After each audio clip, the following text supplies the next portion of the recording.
हमारा मानना है कि सरकार बना के अपने अधिकार लेना है।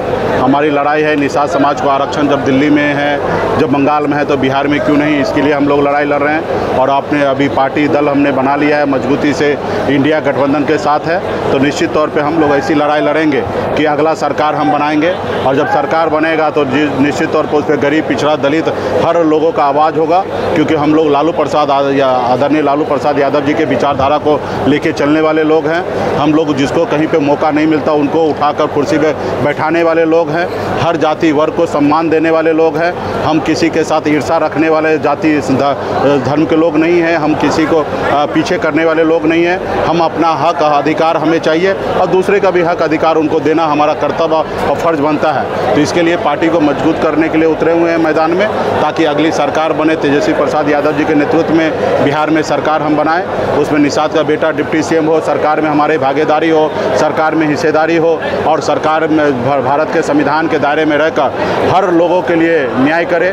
जो कभी हमारे स्वर्गीय आदरणीय रामविलास पासवान जी ने आवाज़ दिया था, हम उस घर में दिया जलाने के लिए चले हैं जहां सदियों से अंधेरा है। तो निश्चित तौर पे हम लोगों का कल्पना सोच वही है कि जहां पे अंधेरा है, जहां पे कमी है, जहां पे लाचारी है, मजबूरी है, वहां पे कैसे लोगों को सरकार का मदद पहुंचे। आज सरकार में है, जिनकी सरकार है उनकी अपनी है।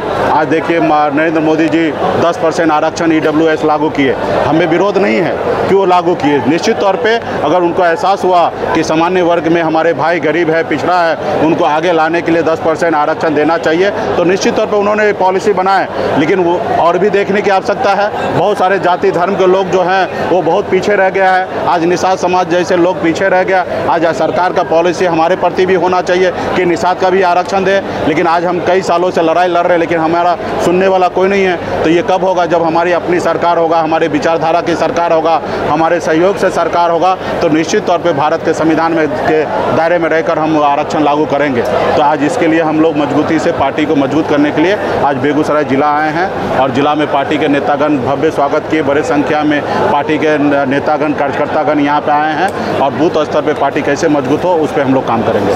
विधानसभा में उपचुनाव होने क्या भूमिका आपकी रहेगी? हमारे इंडिया गठबंधन से वहाँ पे हमारे 4 कैंडिडेट हमने उतारा है और मजबूती से हमारे पार्टी के लोग वहाँ पे मजबूती से काम कर रहे हैं और हम लोग भी वहाँ पे प्रचार और चर करेंगे और चारों का चारों सीट जीतेंगे और आगामी जो विधानसभा चुनाव होगा उसमें मैक्सिमम सीट जीतेंगे। प्रशांत किशोर भी इस चुनाव में अपना उम्मीदवार दिए हैं, 2 उम्मीदवार को बदला भी गया है, कितना फैक्टर होता है? देखिए, उम्मीदवार जी को बदले हैं और कहते हैं हम रणनीतिकार हैं। उनको ये भी नहीं पता है कि राज्य का वोटर जो है वो राज्य में चुनाव लड़ेंगे।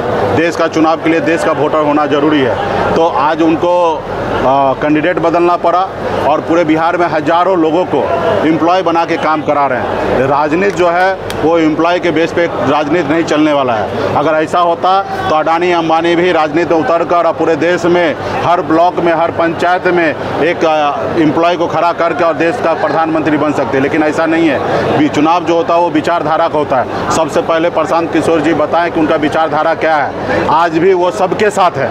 आज कांग्रेस के साथ भी हैं, कह रहे हैं लेफ्ट के साथ भी हैं, वो भारतीय जनता पार्टी के साथ भी है। आज महाराष्ट्र में चुनाव है, वहाँ पे भी उनका देख रेख है। 2024 में चुनाव है, आपने देखा कि किस तरीके से पूरा मीडिया में जाकर बीजेपी के लिए फील्डिंग किए थे।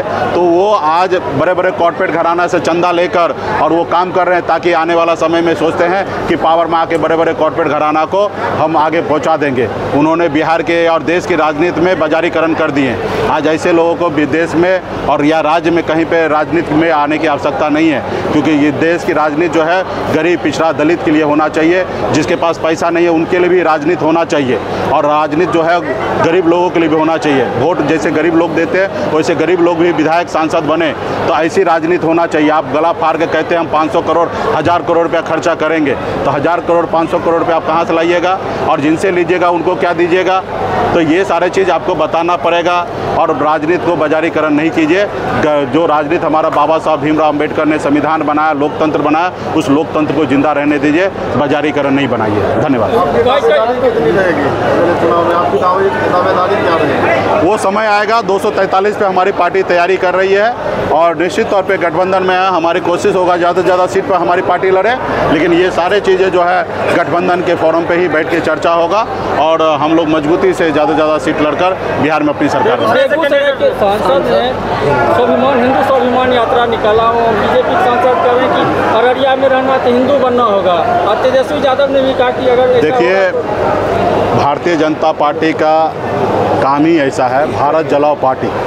आप बताइए, इस देश में बाबा साहब का देश है, हमारे महात्मा गांधी जी का देश है, अटल बिहारी वाजपेयी जी का देश है, अब्दुल कलाम आज़ाद जी का देश है। आप बताइए, ऐसे देश में इस तरीके का भाषा का प्रयोग कर रहे हैं, क्या ये समाज में सही है?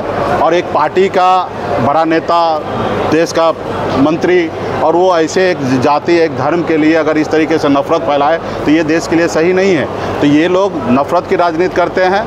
आप बताइए, 83% हिंदू, आज उनको सोचना है, आपका देश आपका है, राज कर रहे हैं, आपकी भारतीय जनता पार्टी का पिछले 15-14 से 11 साल से सरकार है, उसके बाद भी आप इस तरीके से, ये लोग कुछ नहीं, नफरत फैलाने वाले लोग हैं, देश में दंगा कराने वाले लोग हैं, और ऐसे लोगों का कोई वजूद नहीं है।